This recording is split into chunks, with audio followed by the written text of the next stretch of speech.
विद्यार्थियों, आज हम चर्चा करेंगे उस विषय की जो वाणिज्य के विद्यार्थियों के लिए काफी इंटरेस्टिंग सब्जेक्ट है, जिसका नाम है व्यावसायिक संगठन एवं संप्रेषण। हालांकि आपने देखा होगा इसकी जो फर्स्ट 2 यूनिट्स है वो व्यावसायिक संगठन को लेकर है, और लास्ट की जो 3 यूनिट है वो आपकी संप्रेषण को लेकर है।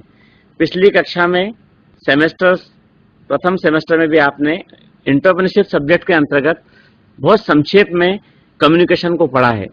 और वैसे देखा जाए तो संप्रेषण का महत्व चूंकि संगठन में पढ़ाया जा रहा है आपको, यहाँ तो आपको पढ़ना ही पढ़ना है।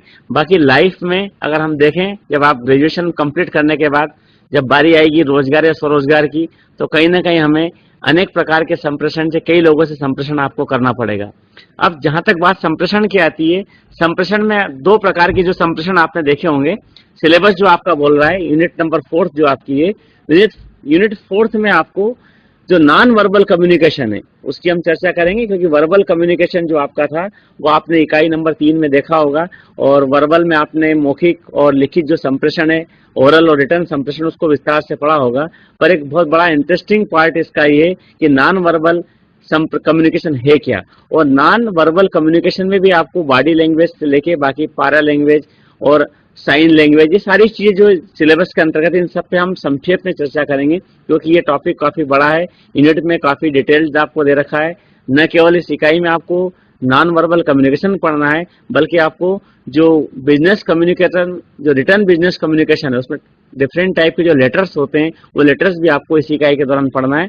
तो इकाई में काफी कुछ टॉपिक्स आपको पढ़ना है। बहुत संक्षेप में हम इनको जानने की कोशिश करेंगे कि अशाब्दिक संप्रेषण होता क्या है। तो देखिए, बड़ा नाम से स्पष्ट है, नॉन वर्बल कम्युनिकेशन का आशय ही होता है कि ऐसा संप्रेषण जो बिना शब्दों के माध्यम से संपन्न होता है, उसे हम नॉन वर्बल कम्युनिकेशन कहते हैं। यद्यपि अशाब्दिक संप्रेषण शाब्दिक संप्रेषण की अपेक्षा अधिक प्रभावशाली होता है। आगे मैं आपको बताऊंगा कि नॉन वर्बल कम्युनिकेशन का कितना इंपॉर्टेंस आपका होता है। जब आप इंटरव्यू की बात करते हैं, जब आप ग्रुप डिस्कशन की बात करते हैं, तो वहां पर आपका जो शब्दों के माध्यम से, जो वर्बली आप जो कुछ बताते हैं, उससे ज्यादा इम्पैक्ट पड़ता है आपके नॉन वर्बल कम्युनिकेशन का, आपकी बॉडी लैंग्वेज का, आपकी आई कांटेक्ट का, और डिफरेंट टाइप की चीजें जो बॉडी मूवमेंट होते हैं, इन सब चीजों का बड़ा इंपॉर्टेंस होता है आपका नॉन वर्बल कम्युनिकेशन के अंतर्गत। तो ये टॉपिक पढ़ने के बाद आप अच्छे से इस चीज को समझेंगे कि जो कुछ हम शब्दों के माध्यम से व्यक्त करते हैं, इसके अलावा भी हमारी कोई एक भाषा होती है, और वो भाषा आपकी अशाब्दिक संप्रेषण के रूप में हमारे सामने है। आपने देखा होगा मानव जाति का जब विकास हुआ तो शब्द कोई प्रारंभ से हम लोगों के बीच में नहीं थे। जब अगर हम इतिहास देखें पुराना, समाज शास्त्रियों के हम यदि आपने पढ़ा हो कि हम किस प्रकार से मानव जाति का विकास हुआ, तो मानव जाति के विकास के साथ साथ जब हम कोई चीज या कोई वस्तु जब हम किसी से मांगते थे, या कोई वस्तु हम किसी और व्यक्ति तक ट्रांसफर करते थे, तो वहां पर हमारे पास कोई शब्द नहीं थे।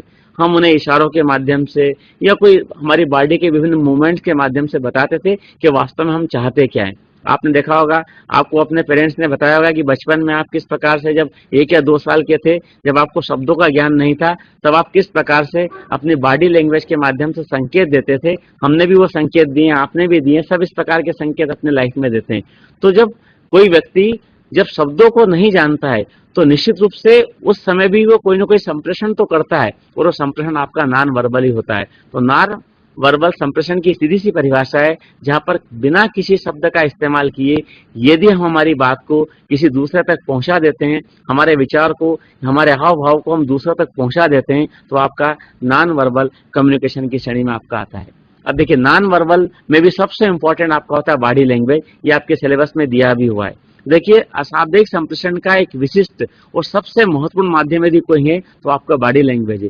बॉडी लैंग्वेज सहज रूप से सूक्ष्म विचार भी तीव्र गति से संप्रेषित करती है। दैहिक भाषा में आंतरिक भाव स्पष्ट दृष्टिगोचर होता है। जैसे जब आप बहुत अधिक खुश होते हैं, आप किसी को दिखाते नहीं है, किंतु आपका जो चेहरे का एक्सप्रेशन है, जो फेशियल एक्सप्रेशन है, वो आपको बता देता है कि आज आप बहुत खुश नजर आ रहे हैं।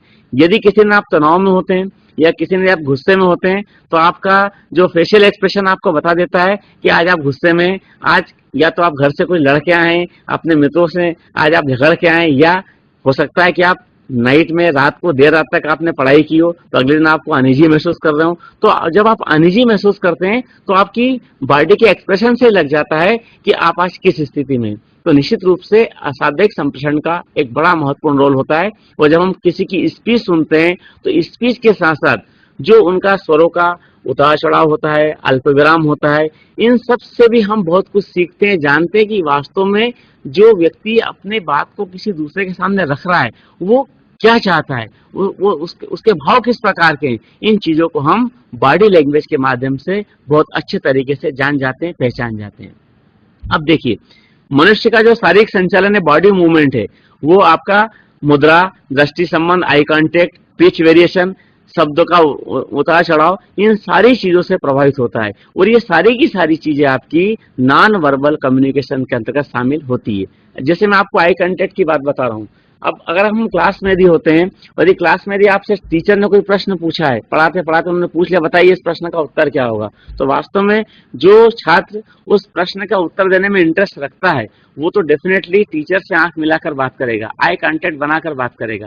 परंतु यदि कोई विद्यार्थी जैसे प्रश्न पूछा और उसकी नजर नीचे चली जाती है, या वो अपने आप को ये चाहता है कि मेरा ध्यान या सर का ध्यान मेरी ओर न जाए, वो अपनी आंखों को नीचे की ओर झुका लेता है। तो इस भाषा से भी, इस आई कांटेक्ट के इस प्रदर्शन से भी एक टीचर समझ जाता है कि कौन सा विद्यार्थी ऐसा है जो प्रश्न के उत्तर में इंटरेस्ट लेता है और कौन सा विद्यार्थी ऐसा है जो प्रश्न का उत्तर देना नहीं चाहता या वो उसके बारे में उसका ज्ञान नहीं है। कई बार हम देखते हैं कॉन्फिडेंस की कमी की वजह से भी हम इस प्रकार की बातें करते हैं। यदि मुझे किसी विषय का ज्ञान नहीं है या आपको किसी विषय का ज्ञान नहीं है और यदि हम उस चीज को अगर प्रेजेंट करने के लिए उपस्थित होंगे तो कई बार हमारी बॉडी लैंग्वेज बता देगी कि आपको उस सब्जेक्ट का पूरा नॉलेज है या नहीं है, आप पूरी तैयारी के साथ आए या नहीं आए। ये सारी चीजें कहीं ना कहीं हमारी डिफरेंट टाइप के जो बॉडी मूवमेंट है, इन बॉडी मूवमेंट से हमें स्पष्ट रूप से पता चल जाती है।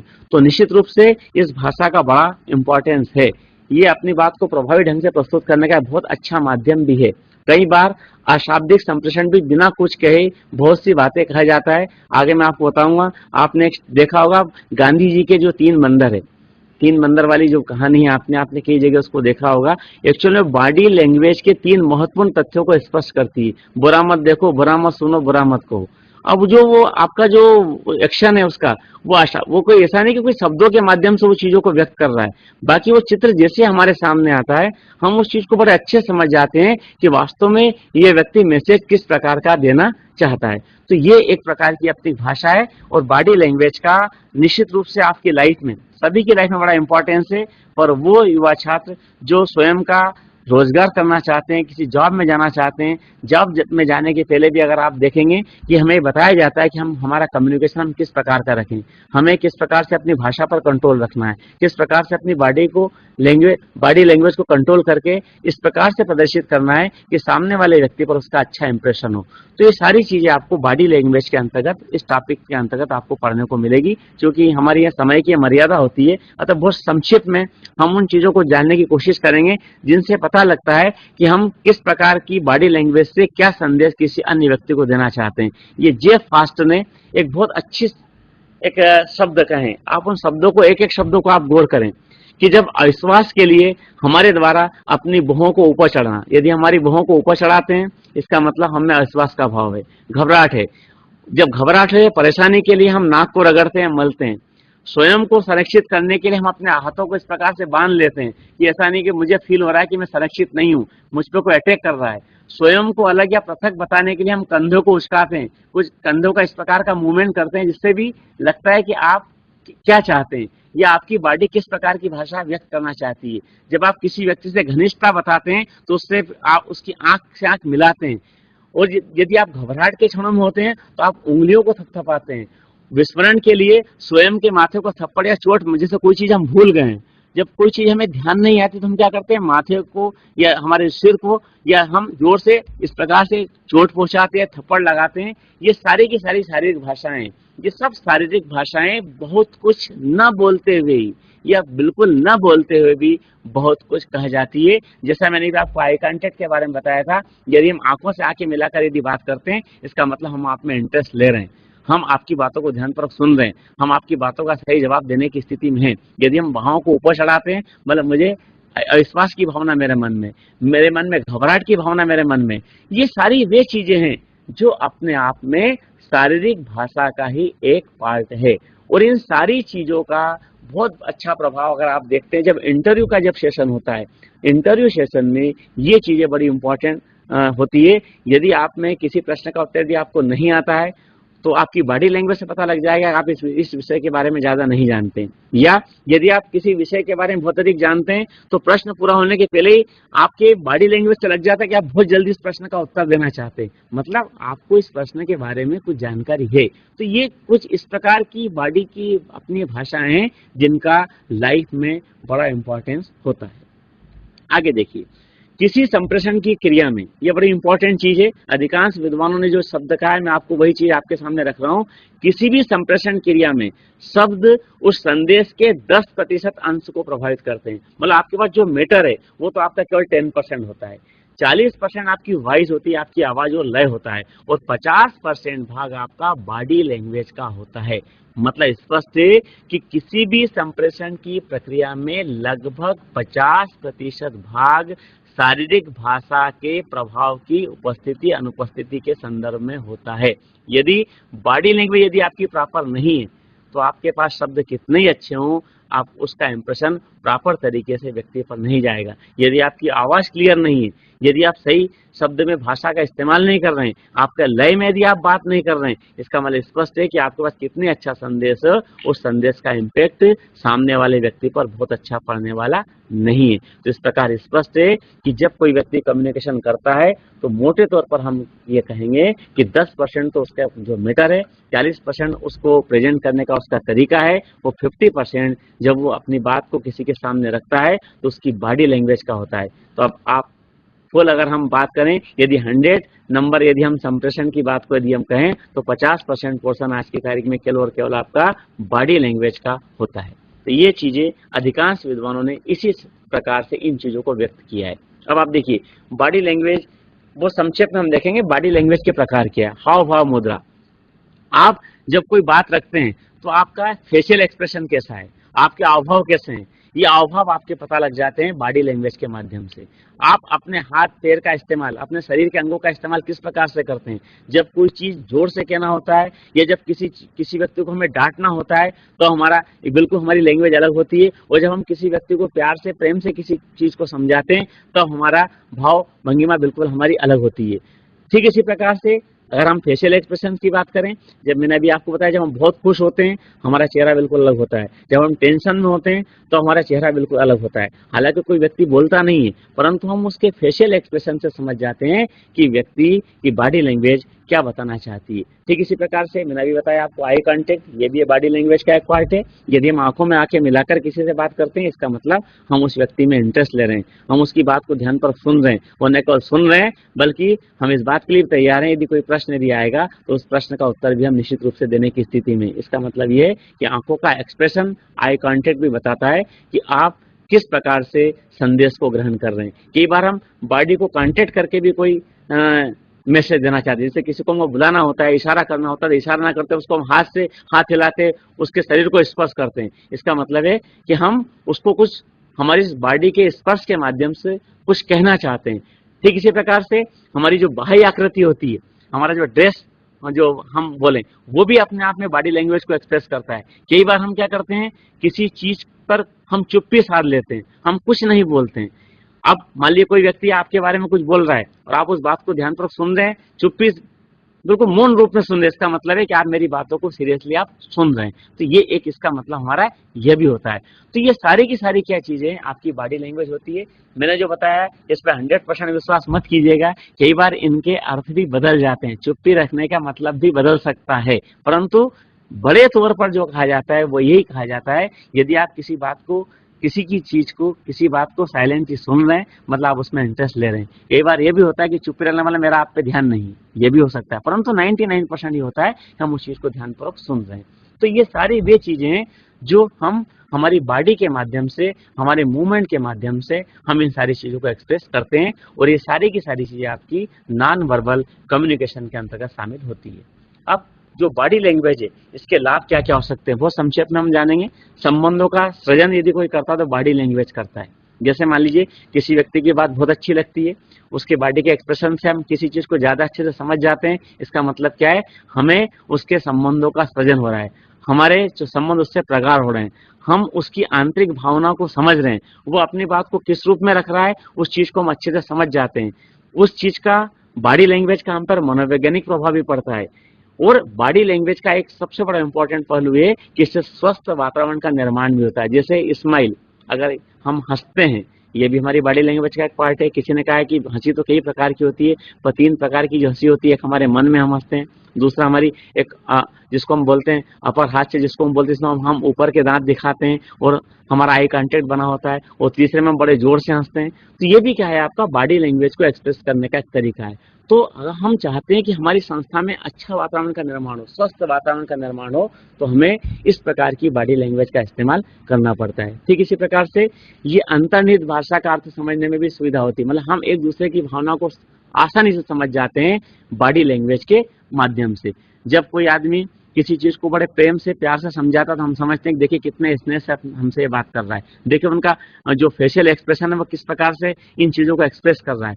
तो इन सब चीजों से हम क्या समझ सकते हैं, ये सारे की सारी बातें हमारी जो देह भाषा की जो लाभ है उनके अंतर्गत समाहित है। परंतु जहां पर हम एक और बात करें देह भाषा के लाभ हैं, वहीं देखें इसके कुछ आपकी सीमाएं भी है, लिमिटेशंस भी हैं कि बॉडी लैंग्वेज होता है, इसका कोई साक्ष्य नहीं होता है, इसका नो एविडेंस किसी प्रकार का नहीं होता। अगर मैं गुस्से में कोई बात करता हूं तो डेफिनेटली उसका कोई साक्ष्य मेरे पास नहीं है, क्योंकि ये हम मौखिक रूप से नहीं बोल रहे हैं, बल्कि हमारी बात को जब कम्युनिकेट कर रहे हैं उस समय हमारे फेशियल एक्सप्रेशन के माध्यम से या बॉडी लैंग्वेज के माध्यम से हम उन चीजों को एक्सप्रेस करते हैं। कई बार क्या होता है, हमारी बॉडी लैंग्वेज का गलत अर्थ भी निकाल लिया जाए। जैसे मैंने भी साइलेंस की आपको बात बोली, कई बार साइलेंस का मतलब आदमी ये भी समझता है इंटरेस्ट ले रहा हूँ, और कई बार ये समझता है कि मैं इंटरेस्ट नहीं भी ले रहा हूँ। तो दोनों चीजें आपकी इसमें हो सकती है, हम किस प्रकार से उसका इंटरप्रिटेशन कर रहे हैं इस पर निर्भर करता है। तो दैहिक भाषा कई बार क्या होता है, भ्रामक एक व्याख्या भी प्रस्तुत कर सकती है। ठीक इसी प्रकार से हमें बॉडी लैंग्वेज का इस्तेमाल करते समय अतिरिक्त सावधानी बरतने की आवश्यकता होती है। हम कुछ ऐसा ना कर जाएं जिससे हमारा जो मैटर है वो मैटर अलग जगह ले जाए, और बॉडी लैंग्वेज जो हमारा मूवमेंट कर रहा है कोई डिफरेंट जगह ले जा रहा है। मतलब बात हम कर रहे हैं किसी से हंसी मजाक की, और हम उसको बहुत ज्यादा सीरियस होकर किसी चीज को अगर प्रेजेंट करते हैं तो वहां पर हमें थोड़ी सी सावधानी बरतना पड़ती है। ठीक इसी प्रकार से बॉडी लैंग्वेज का इंप्रेशन होता है, भीड़ में ज्यादा प्रभावशाली नहीं होता, क्योंकि जब फेस टू फेस हम चर्चा करते हैं तब तो हम बॉडी लैंग्वेज को बड़ी आसानी से समझ सकते हैं। परंतु अगर भीड़ भाड़ वाला एरिया है जहां बहुत ज्यादा भीड़ हो, वहां पर क्या होता है, बॉडी लैंग्वेज को हम ठीक प्रकार से समझ नहीं सकते। तो डेफिनेटली इसकी कुछ सीमाएं भी अपनी हैं। अब जो मेन चीज आपकी आती है, जो सिलेबस में आपको दी हुई है, ये जो 4th यूनिट का जो फर्स्ट पार्ट है वो आपको दे रखा है पार्श्व भाषा। ये पारा लैंग्वेज क्या होती है, थोड़ा सा आपको इसके समझने की आवश्यकता होगी। देखिए, पारा लैंग्वेज का मतलब होता है जब हम कोई व्यक्ति जब संप्रेषण करता है तो क्या करता है, अपना जो बोलता है उसकी वॉइस कभी तेज हो जाती है, कभी स्लो हो जाती है, कभी वो रुक जाता है बोलते बोलते, कभी आवाज उसकी बहुत स्लो हो जाएगी, कभी बहुत फास्ट हो जाएगी, कई बार वो कुछ अनेक प्रकार के संकेतों का इस्तेमाल करने लगता है। तो ये सारी वे चीजें हैं जो पारा लैंग्वेज के अंतर्गत शामिल होती है। इस प्रकार की अभिव्यक्ति को हम निश्चित रूप से, मतलब हमारा स्वर का उतार चढ़ाव है। आप कई बार टीवी सीरियल देखते होंगे, जो म्यूजिक का प्रोग्राम होता है, स्वर में आप देखिए कहीं पे बहुत तेज आवाज में बात होती है, कहीं पे बड़े स्लो हो जाते हैं हम लोग। तो ये चीजें हैं आपकी, ये सारी की सारी चीजें आपकी पार्श्व भाषा के अंतर्गत आती है। मतलब इसमें क्या क्या आएगा, आप किस प्रकार का संकेत देना चाहते हैं, आपका स्वर का उतार चढ़ाव क्या है, आप किस प्रकार से बात कर रहे हैं, धारा प्रभाव बोल रहे हैं या बीच में रुक रहे हैं, या आप जगह जगह अपने वाणी को अल्पविराम देते हैं, ऊंची आवाज में बात करते हैं, धीमी आवाज में बात करते हैं। ये सारी की सारी चीजें वह है जो पारा लैंग्वेज के अंतर्गत शामिल होती है, और ये सारी की सारी इन सबको हम मिश्रित रूप में पारा लैंग्वेज कहते हैं। अब देखिए, पारा लैंग्वेज के अंतर्गत क्या क्या चीजें आती है। सबसे पहले देखिए, आप आवाज, जो आवाज होती है ये पारा लैंग्वेज का एक सबसे महत्वपूर्ण पार्ट है। आप किस प्रकार से अपनी बात को व्यक्त करते हैं। आप देखिए, जब टीवी पे कोई एंकरिंग का काम करता है, टीवी पे जब एंकर होता है, तो देखिए जब एंकर की चीज और सामने वाला व्यक्ति जो उससे प्रश्न पूछ रहा है, जो जवाब दे रहा है, हम देखिए दोनों की भाषा आपको अलग अलग नजर आएगी। जो आपका एंकर होगा वो क्या करेगा, यदि किसी प्रश्न का उसको जवाब लेना है तो निश्चित रूप से उस बात को बड़े अलग तरीके से व्यक्त करता है, और एक सामने वाला व्यक्ति जो उसका जवाब देता है उसका तरीका कुछ अलग हो जाता है। तो निश्चित रूप से पारा लैंग्वेज में सबसे ज्यादा इंपॉर्टेंट होता है आपकी वॉइस का, आपकी आवाज का। ठीक इसी प्रकार से कहीं पे हम स्वर का उतार चढ़ाव, जिसको हम पिच वेरिएशन बोलते हैं, कहीं हम बड़ी तेज आवाज में बात करते हैं, कहीं हम स्लो आवाज में बात करते हैं। जब हमें कोई चीज आपको समझाना है, आप बार बार मतलब बार बार सुनने के बाद भी समझ नहीं पा रहे हैं, या आप बाद में बात कर रहे हैं, तो हो सकता है मेरा स्वर एकदम से जो उसका पिच वेरिएशन थोड़ा सा बढ़ जाए, मैं फास्ट तेजी से आपसे बात करने लगूं। तो ये चीजें आपकी पारा लैंग्वेज के अंतर्गत आती है। ठीक इसी प्रकार से स्पीकिंग की स्पीड होती है, वक्तव्य की जो गति होती है, ये भी पारा भाषा के अंतर्गत आती है। अब गति का मतलब होता है कई बार जो सिंपल चीज होती है, जो बड़ी साधारण चीज है, उसको हम बड़े फास्ट तरीके से बोलना शुरू कर देते हैं, तेजी से बोलते हैं। और जो चीज, जैसे मुझे आपको आंकड़े देना है, अब आंकड़े अगर मैं दे रहा हूँ, डाटा अगर आपको दूंगा, मैं बहुत फास्ट तरीके से आपको बता दूं ये ऐसा है, ये इसमें होता है, इतने आंकड़े यहाँ के ये हैं, आप समझ ही नहीं पाएंगे। तो वहाँ क्या होता है, मुझे अपनी वक्तव्य जो स्पीकिंग की जो स्पीड है उसको थोड़ा स्लो करना पड़ता है, क्योंकि वो चीज ऐसी है जो अगर मैं आपसे फ्लोली यदि तेजी से यदि बोलूंगा तो वो चीज आपके समझ में नहीं आएगी। तो वक्तव्य की गति भी पारा भाषा का एक तत्व है। ठीक इसी प्रकार से कई बार क्या होता है, हम जब कम्युनिकेशन करते हैं तो कम्युनिकेशन के बाद कुछ स्थान पे रुक जाते हैं, अल्प विश्राम लेते हैं। अब अल्प विश्राम का मतलब ये नहीं होता धीमी गति के समाचार बिल्कुल आप सो ही जाएं, मैं इतना ज्यादा अल्प विराम ले लूं कि साहब हमारा तो आपसे संपर्क टूट गया है, इतना ज्यादा अल्प विराम नहीं। कुछ स्थानों पे क्या होता है, अल्प विराम भी लिया जाता है। जैसे कोई सीरियस बात है, मैं आपसे कोई सीरियस बात बोल रहा हूँ, अब सीरियस बात के बाद मुझे अगली कोई बात अगर आपसे बोलना है, थोड़ा सा मैं अल्प विराम लूंगा, उसके बाद में फिर अगली बात आपके सामने प्रेजेंट करता हूँ, क्योंकि वहां पर मुझे रुकना बहुत जरूरी है। या मान लीजिए एक टॉपिक है, दो टॉपिक है, अब मैं एक टॉपिक से दूसरे टॉपिक की ओर जा रहा हूँ या दूसरे पॉइंट की ओर जा रहा हूँ, तो पहला पॉइंट एंड जब होगा वहां पर भी मैं क्या होता है, कई बार अल्प विराम सा हम लोग लेते हैं। तो अल्प विराम भी आपका पारा भाषा का एक तत्व है। ठीक इसी प्रकार से आवाज की मात्रा स्लो और हाई, कई बार हम बहुत तेज बोलते हैं, कई बार हम बड़े स्लो स्टाइल में बोलते हैं, कुछ चीजें तेजी से बोलते हैं। तो आवाज की जो मात्रा है, वॉइस की वॉल्यूम है, ये भी क्या होता है, पार्श्व भाषा का एक महत्वपूर्ण तत्व है। और आवाज की मात्रा का इंपॉर्टेंस आपको समझ में आएगा जब आप कोई म्यूजिक प्रोग्राम देखते हैं, वहां पर आप देखेंगे इस प्रकार की चीजों का बड़ा इंपॉर्टेंस होता है। कहाँ पर हमें स्लो बोलना है, कहाँ पर हमें आवाज को ऊंचा करना है, तेज करना है, ये सारी चीजें आपकी वहां पर शामिल होती है। ठीक इसी प्रकार से कई बार क्या होता है, हम जब कोई सेंटेंस बोलते हैं तो उस पर एक पर्टिकुलर शब्द विशेष पे ज्यादा स्ट्रेस करते हैं, उस शब्द पे ज्यादा हम दबाव डालते हैं। इसका मतलब हम उस चीज को ज्यादा हाईलाइट करें। जैसे मैं बहुत विद्वान हूँ, अब अगर मैं बहुत तेज, मैं पे अगर ज्यादा स्ट्रेस देता हूँ, मतलब इसका मतलब सामने वाला समझता है कि आदमी बहुत ज्यादा विद्वान है, मतलब अपने आप को बहुत ज्यादा विद्वान समझता है। कई बार हम ये भी समझ जाते हैं। तो शब्दों पर हम किस प्रकार का दाब देते हैं, स्ट्रेस देते हैं, ये स्ट्रेस भी आपका पार्श्व भाषा का ही एक तत्व है।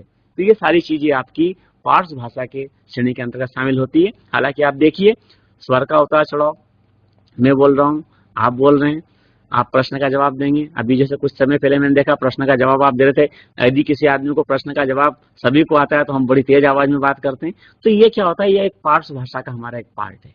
तो ये सारी चीजें आपको बॉडी लैंग्वेज, जिसको हम नॉन वर्बल कम्युनिकेशन बोलते हैं, ये सब नॉन वर्बल कम्युनिकेशन के अंतर्गत आपकी शामिल होती है। आगे देखिए पार्श्व भाषा के लाभ क्या होते हैं। जैसे यह भी आपने देखा स्वर का उतार चढ़ाव क्या है, आपका वक्तव्य की गति क्या है, आपने कहाँ अल्प विराम लिया है, कहाँ पर आप तेज बोल रहे हैं, किस शब्द पे आप ज्यादा स्ट्रेस कर रहे हैं, इन सब चीजों पे भी कोई व्यक्ति फोकस करता है तो हमें क्या होता है, उस वक्ता की पृष्ठभूमि की पहचान हो जाती है, आइडेंटिफिकेशन हो जाता है कि वक्ता इस चीज को कितने अच्छे से जानता है। कई बार हम देखते हैं जब आपका दूरदर्शन या टीवी पे जब कोई प्रोग्राम देखते हैं और आपको कहा जाओ इस प्रोग्राम में भाग ले लो, हम प्रोग्राम में भाग लेने के कई विद्यार्थी जाते हैं, कई लोग वहां पे जाते हैं, सबका सिलेक्शन होता नहीं है। तो जब वो व्यक्ति जब अपनी बात रखता है, जब बोलना शुरू करता है, तो उससे पता लग जाता है कि उस वक्ता की पृष्ठभूमि किस प्रकार की है।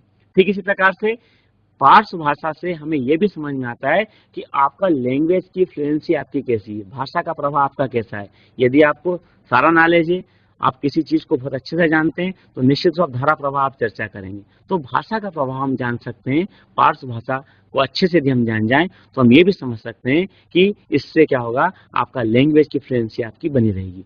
ठीक इसी प्रकार से जो पार्श्व भाषा है, ये मौखिक संप्रेषण को का पूर्ण प्रभाव, फुल इंप्रेशन यदि हम कहीं डालना चाहते हैं, ओवरऑल इंप्रेशन यदि हम डालना चाहते हैं, तो जो ओरल मैसेज जो हम देते हैं, ओरल मैसेज में इन चीजों का ज्यादा इम्पैक्ट होता है।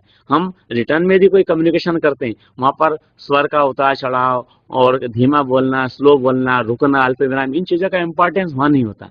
ये सारी चीजें आपकी होती है जो आपका ओरल कम्युनिकेशन होता है, जो ओरल जो आप मैसेज देते हैं, उस ओरल मैसेज में पार्श्व भाषा का सबसे ज्यादा इंपॉर्टेंस होता है।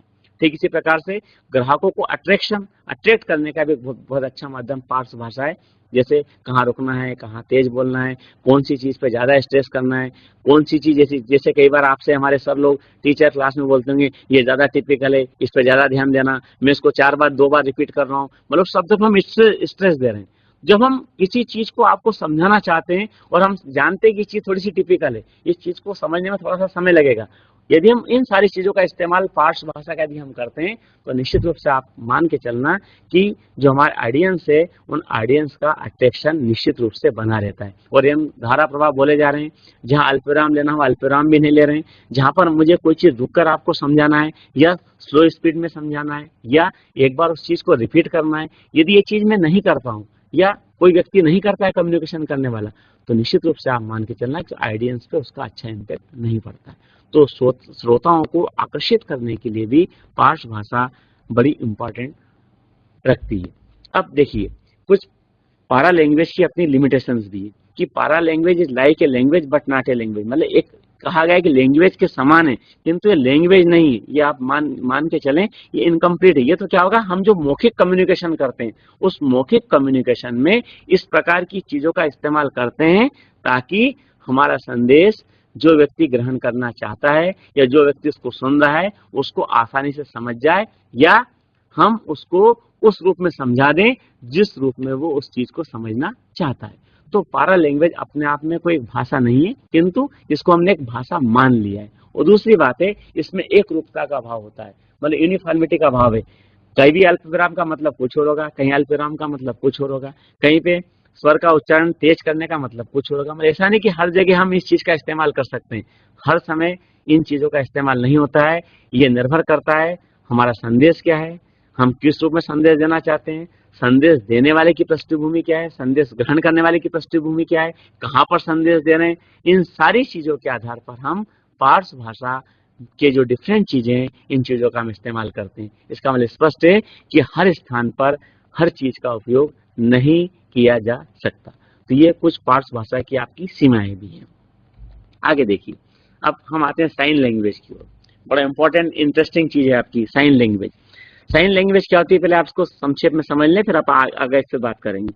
जब संदेश शब्दों के अतिरिक्त चिन्हों, संकेतों, ड्राफ्ट, चित्र, इनके माध्यम से यदि हम देते हैं तो उसको हम क्या बोलेंगे, अशाब्दिक संप्रेषण तो कहेंगे। ये आपका कहलाएगा संकेत भाषा का संप्रेषण, साइन लैंग्वेज जिसको हम बोलेंगे। और साइन लैंग्वेज की आपकी दो प्रकार की होती है, एक होती है विजुअल और एक होती है आपकी ऑडियो। मतलब एक वो जहाँ पर हम कुछ चित्र प्रस्तुत करते हैं या कोई डायग्राम प्रस्तुत करते हैं और उसके माध्यम से या कोई संकेत हम देते हैं, उस संकेत के माध्यम से हम आपको कोई चीज कम्युनिकेट करना चाहते हैं। और कई बार क्या आता है, हम उस दृश्य के साथ, उस संकेत के साथ यदि साउंड का भी यदि उपयोग करते हैं तो आपका ऑडियो साइन आपका लैंग्वेज बन जाता है। जैसे फॉर एग्जांपल दृश्य संकेत भाषा, जब आप अपने घर से निकलते हैं, यदि आप गाड़ी से आते हैं तो रोड पर तमाम प्रकार के आपके साइन लगे होते हैं, उस साइन से हम समझ जाते हैं इसका मतलब क्या है। जैसे कई बार क्या होता है, एक स्कूल, एक दौड़ता हुआ यदि बच्चा अगर हमें कहीं दिख जाए दूर से, अगर रोड पे हम कहीं एक साइन आपका लगा हुआ है, हम समझ जाते हैं कि आगे हमारा स्कूल है, आगे कोई स्कूल है, मतलब हमारी स्पीड हम स्लो कर लें। ये दृश्य संकेत भाषा का एक बहुत बड़ा आपका एग्जाम्पल हो सकता है। ऐसे कई चीजें हैं जिनके माध्यम से हम क्या करते हैं, विजुअल साइन लैंग्वेज का प्रयोग करते हैं। और आपने देखा होगा जब आप वो अपना बनाने जाते होंगे, अगर आपने अपना गाड़ी का लाइसेंस बनाया होगा तो लाइसेंस बनाते समय भी कई बार हमें संकेतों के बारे में पूछा जाता है, प्रश्न पूछा जाता है, बताइए संकेत का मतलब क्या है। अगर मुझे टेलीफोन पर कहीं बात करना है, टेलीफोन के लिए मैं ढूंढता हूँ कहाँ टेलीफोन, तो कहीं मुझे रिसीवर अगर टंगा हुआ मिल जाता है, मैं समझ जाता हूँ कि हमारा ये क्या आ चुका है, कहीं ना कहीं आसपास हमारा इस प्रकार का एक केंद्र है जहां से मैं आसानी से दूरभाष पे बात कर सकता हूँ। पेट्रोल पंप के लिए हमें संकेत से पता लग जाता है कि पेट्रोल पंप बहुत नियरेस्ट है, कहाँ पर पेट्रोल पंप है, पेट्रोल पंप के थोड़ी सी दूरी पे हमें पता लग जाता है। संकेत एक साइन लगा होता है, उस साइन से हम समझ जाते हैं कि आगे इस प्रकार की चीज है। तो ये आपका दृश्य संकेत भाषा है, और दृश्य संकेत भाषा भी अपने आप में बहुत सारी चीजें कम्युनिकेट करती है। जब हम इन साइन के साथ साथ यदि हम साउंड का भी उपयोग यदि हम करते हैं तो वो आपका कहलाएगा श्रव्य आपका संकेत भाषा। जैसे फॉर एग्जांपल अभी आप देखिए, जब आप क्लास में होते हैं 40 मिनट का आपका पीरियड होता है, 45 मिनट का आपका पीरियड होता है। पीरियड जैसे ही प्रारंभ होता है सायरन की आवाज आती है, आप समझ जाते हैं पीरियड बच चुका है, और जैसे ही पीरियड समाप्त होता है फिर सायरन बजता है, आप समझ जाते हैं कि पीरियड हमारा समाप्त हो चुका है। ये चीजें। फिर इसी प्रकार कई बार आप देखते होंगे आपके प्राचार्य जहाँ बैठते होंगे, आपके प्रिंसिपल साहब, उसके बाहर एक घंटी लगी होगी, आगे एक हमारे चतुर्श्रेणी कर्मचारी बैठा होता है, वो क्या करते हैं अंदर से कालवेल घंटी बजाते हैं, बाहर से जो हमारा व्यक्ति होता है जो चतुर्श्रेणी कर्मचारी होता है तत्काल अंदर पहुंच जाता है। मतलब ये अपने आप की एक भाषा है, मतलब हमने जैसे उसको प्रेस किया समझ जाते हैं कि मुझे अंदर जाना है। ठीक इसी प्रकार से आप देखेंगे पुराने जमाने में जब युद्ध वगैरह होते थे तब उसकी सूचनाएं भी इसी प्रकार के कुछ बजाकर, ढोल ढमाके बजाकर सूचनाएं दी जाती थी। तो ये भी क्या आपका एक प्रकार की संकेत भाषा है, इसको हम श्रव्य संकेत भाषा बोलते हैं। ये भी अपने आप में एक प्रकार का कम्युनिकेशन करने का एक माध्यम है। कहाँ पर किस चीज का इस्तेमाल किया जाएगा ये निर्भर करेगा आपकी सिचुएशन पर कि हम किस प्रकार की चीज कम्युनिकेट करना चाहते हैं, उसके हिसाब से हम दृश्य और श्रव्य संकेत का इस्तेमाल करते हैं। आगे देखिए अब आप, नेक्स्ट है, जब हम दृश्य संकेत भाषा की जब हम बात करते हैं तो मैंने आपको बहुत सारी चीजें बताई कि दृश्य संकेत भाषा का इस्तेमाल होता कहाँ पर है, कहाँ पर हम चीजों का इस्तेमाल करते हैं। अब मुझे एक चीज बताइए, अगर हम हर व्यक्ति को स्कूल के सामने एक चित्र न बनाए एक बच्चे के दौड़ते हुए का, तो हम क्या करना पड़ेगा, हमें वहां पर एक व्यक्ति खड़ा करना पड़ेगा, वो आपको आगे आके बताए कि साहब आगे स्कूल आ रहा है, कृपया अपनी स्पीड को स्लो कर लें। क्या संभव है ये चीजें? क्या हर जगह इस टाइप की चीजें लगाना संभव है? आप कहेंगे बिल्कुल संभव नहीं है। तो हमें क्या होता है, जब हम इस प्रकार का कोई संकेत देना चाहते हैं, मतलब इस प्रकार का संकेत जिसका मीनिंग सभी व्यक्ति के लिए एक जैसा निकले, सभी व्यक्ति उसका अर्थ एक ही निकाले, उसका एक ही अर्थ हो, तो वहां पर इस प्रकार के दृश्य संकेत चीजों का इस्तेमाल किया जाता है। ये तो मैंने आपको एक एग्जांपल दिया, इसके अलावा और भी आपके एग्जांपल्स हो सकते हैं। चित्र डायग्राम आप देखिए, विज्ञापनों में, टीवी में जब हम एड देखते हैं तो कई बार हम क्या करते हैं, उस साइन से, कुछ संकेत, कुछ चित्र डायग्राम से भी हम उन चीजों को आसानी से समझ जाते हैं कि इसका मतलब है क्या। ये अपने आप में किस चीज को एक्सप्रेस करना चाहता है, किस चीज को बताना चाहता है, इस चीज को हम आसानी से समझ जाते हैं। तो दृश्य संकेत भाषा का इस्तेमाल वहां किया जाता है जहां पर हमें एक जैसा संदेश कई व्यक्तियों को देना होता है। ये एक एग्जाम्पल आपके हो सकते हैं। श्रव्य यंत्र का प्रयोग इमरजेंसी, तत्काल कोई इमरजेंसी आपकी आ गई, अब तत्काल इमरजेंसी में अगर मुझे किसी को इकट्ठा करना है तो क्या करेंगे हम, हमारा जो सायरन होता है, सायरन हमने बजा दिया, लोग समझ जाते हैं कुछ प्रॉब्लम है। ठीक इसी प्रकार से जब कोई आपका मरीज के लिए कोई गाड़ी निकलती, जिसको एम्बुलेंस हम बोलते हैं, एम्बुलेंस अपनी आवाज करती, हम समझ जाते पहले इनको रास्ता देना है। मतलब अब वहां पे ऐसा नहीं कि हम वहाँ खड़ा करें, साहब अगर इस टाइप की अगर कोई चीज आएगी तो आपको खड़े हो जाना है या पहले उसको रास्ता देना है, ये नहीं है। वो जो उसकी संकेत भाषा है, सब जो उसकी सायरन है, वो सायरन आपको बता देता है कि वो किस प्रकार का मैसेज देना चाहता है। तो इमरजेंसी में या तत्काल हमें कोई चीज का कोई संदेश देना हो तो हमें इस प्रकार की चीजों का इस्तेमाल निश्चित रूप से करना पड़ता है। तो ये सारी की सारी आपकी संकेत भाषा के अंतर्गत शामिल होती है। अब एक डिस्प्ले हो रहा आपके इस पे एक प्रश्न, इस प्रश्नों को आप ध्यानपूर्वक पढ़िएगा और कौन इसका आंसर बताएगा चर्चा अपन थोड़ी बाद में करेंगे, पहले प्रश्न एक बार आप पढ़ लीजिएगा। Which of the following is not the form of body language, निम्न में से कौन सा दैहिक भाषा का स्वरूप नहीं है। एक बार पढ़ लें आप अच्छे से इसको और इस प्रश्न का उत्तर बताएं, इनमें से कौन सी ऐसी चीज है जो बॉडी लैंग्वेज के अंतर्गत शामिल नहीं है। विदिशा, काफी छात्राएं बैठी हुई। विदिशा,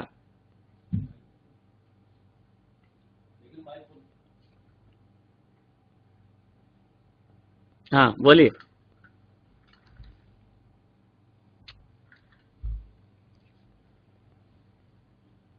माइक ऑन कीजिए, माइक ऑन।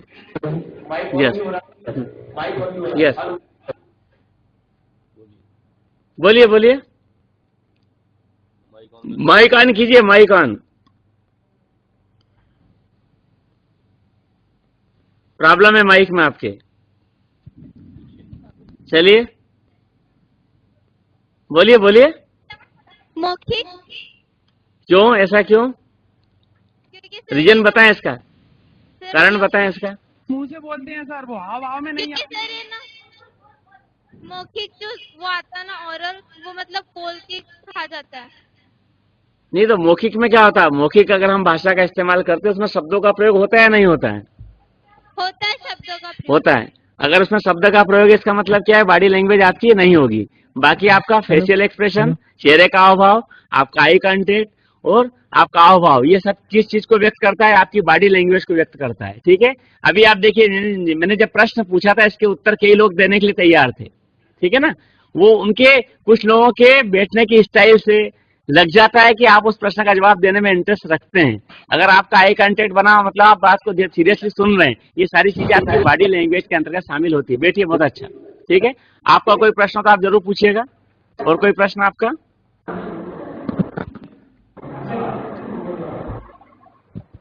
कोई प्रश्न?